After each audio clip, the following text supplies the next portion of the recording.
À chaque annonce et sortie des nouveaux iPhones, Internet s'enflamme toujours sur le même sujet, le prix.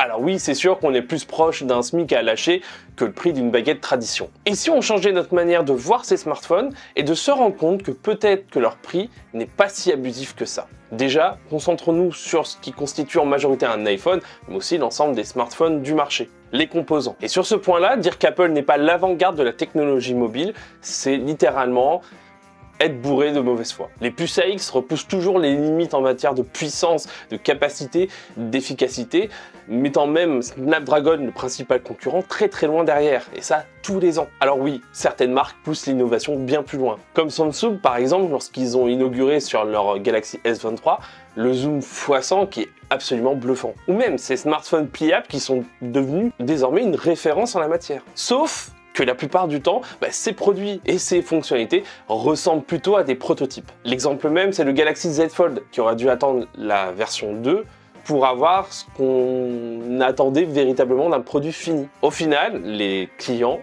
sont des bêta-testeurs qui payent excessivement cher pour un produit qui n'est pas terminé. Et je sais ce que vous allez me dire, oui, mais Apple, ils sortent les fonctionnalités après tout le monde. Alors oui, en fait, il y a une bonne raison derrière ça, c'est l'optimisation. Apple fait de l'optimisation une religion. C'est même une profession de foi dans la manière de concevoir à la fois leurs produits physiques, hardware et aussi software. Au final, ils préfèrent donc attendre de maîtriser pleinement le potentiel d'une technologie pour ensuite l'intégrer dans leurs produits. Comme ça évite de devoir les virer d'un coup si c'est un flop.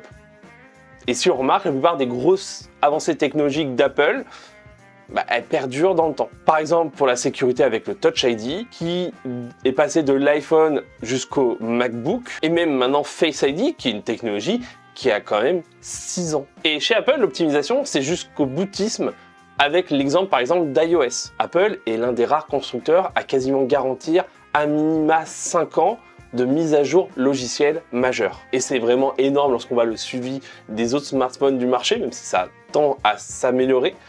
Or, Google Pixel, Google fait ses propres téléphones et aussi Android, ils ont une même approche de l'optimisation et du suivi logiciel qu'Apple. Sachant que l'autre côté positif avec un iPhone, c'est que lors de la sortie du logiciel, c'est disponible directement sur votre iPhone. Sans compter en plus que y a encore des mises à jour de sécurité qui sont proposées sur les smartphones, par exemple, qui ne prennent plus en charge iOS 16 ou iOS 17, mais il y a des failles qui ont été décelées et Apple applique toujours des correctifs. Donc même si vous n'avez plus les innovations logicielles majeures qui vont tomber, à côté, votre téléphone, il continue d'être au maximum protégé pour votre sécurité. J'ai parlé de la puissance qui ne fait que repousser les limites de ce que l'on connaît et je vois déjà venir en commentaire oui, mais en fait, une telle puissance, ça ne sert à rien sur un smartphone. Si tu as envie d'écrire ça, je n'ai qu'une seule chose à te répondre, ta gueule. Pourquoi ta gueule? Parce qu'un iPhone, c'est pas un vulgaire téléphone. Un smartphone, c'est notre principal ordinateur personnel quotidien. On fait quasiment tout avec. On consulte, on envoie des mails avec des pièces jointes, on sort sur internet, on regarde des vidéos. Et tant que tu es là, profites-en pour t'abonner à la chaîne. Voilà, c'est gratos. On peut retoucher des photos, on peut filmer, on joue à des jeux vidéo. Que ce soit des trucs hyper casus, comme des jeux vidéo qui sont de plus en plus impressionnants techniquement. On poste de la merde sur les réseaux sociaux. On peut envoyer des messages à nos proches. Et même, on peut passer des appels téléphoniques. Si on est honnête, on est à un point où en fait utiliser un ordinateur personnel n'a plus vraiment d'intérêt, que ce soit pour des pratiques on va dire bureautiques. Dans mon cas personnel, j'ai un MacBook Pro de 2017, il ne me sert qu'à 2 choses.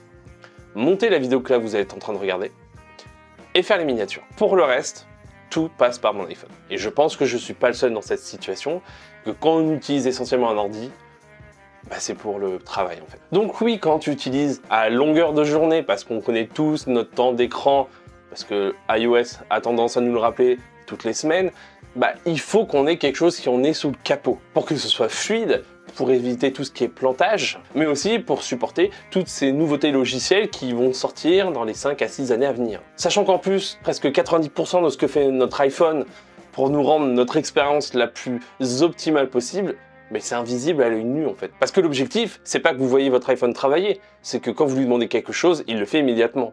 Meilleur exemple, en fait, c'est prendre une photo. Lorsqu'on prend une photo sur notre iPhone, on appuie sur le déclencheur, on a notre photo, on est content. Sauf qu'entre-temps, iOS, l'iPhone, ils ont travaillé à fond, ils ont fait des millions de calculs, puisqu'on fait de la photographie informatique, pour obtenir le cliché le plus beau possible. Et en fait, vous ne le voyez pas. Mais ce que vous voyez, c'est sur votre écran, une photo qui tabasse. Donc oui, il faut de la puissance, mais cette puissance, elle sert en fait à faire que tout ça passe inaperçu. Et le dernier aspect, c'est la finition. Et je ne parle pas de ce que propose ton salon de massage chinois ou au coin de ta rue. Ça ne regarde que toi. Mais bien le souci du détail dans le design des iPhones. Et je ne vais pas prendre de risque en disant que les iPhones, ce sont les plus beaux smartphones du marché. Aucun téléphone n'est capable de rivaliser avec les iPhones sur ce plan-là. On est clairement sur des produits haut de gamme, avec des matériaux nobles ou qui arrivent à vraiment donner l'illusion de l'être, même si ça peut être que du verre ou de l'acier inoxydable ou de l'aluminium. En fait, c'est un peu comme dans l'automobile. C'est comme comparer une Citroën et une Mercedes. Parce que dans le principe, c'est la même chose, une voiture. Sauf qu'il y en a une des deux avec laquelle on va plus avoir envie de flex. Et c'est pas celle qui a les chevrons, non. Donc si on résume bien, l'iPhone c'est aussi bien un monstre technologique qu'un produit hautement esthétique. Bon, après tous ces propos qui vont sûrement asseoir ma réputation de fanboy, et je peux le dire direct, oui c'est le cas, j'en suis un. Parlons du prix et pourquoi un iPhone c'est pas si cher que ça en fait. Selon l'ADEME, l'Agence de l'environnement et de la maîtrise de l'énergie, les Français ont tendance à changer de smartphone haut de gamme tous les 3 ans. Et si on prend le concept que l'iPhone est un ordinateur personnel quotidien, ce qui est intéressant, c'est de ramener en fait le prix de notre iPhone sur un coût d'utilisation quotidien. Et pour la formule, c'est pas très compliqué, c'est prix du téléphone divisé par 365 x 3. Et donc, si on fait cela, c'est-à-dire on regarde sur 3 ans combien va nous coûter un iPhone, pour l'iPhone 15, le 128 Go, 88 centimes par jour. Le 256 Go, 1 euro par jour. Le 512 Go, 1,23 € par jour. L'iPhone 15 Plus, le 128 Go, 1,02 € par jour. Le 256 Go, 1,14 € par jour. Le 512 Go, 1,37 € par jour. Et si on parle de la gamme iPhone 15 Pro, donc pour le Pro classique, 128 Go, on est à 1,12 € par jour. Le 256 Go, on est à 1,24 € par jour.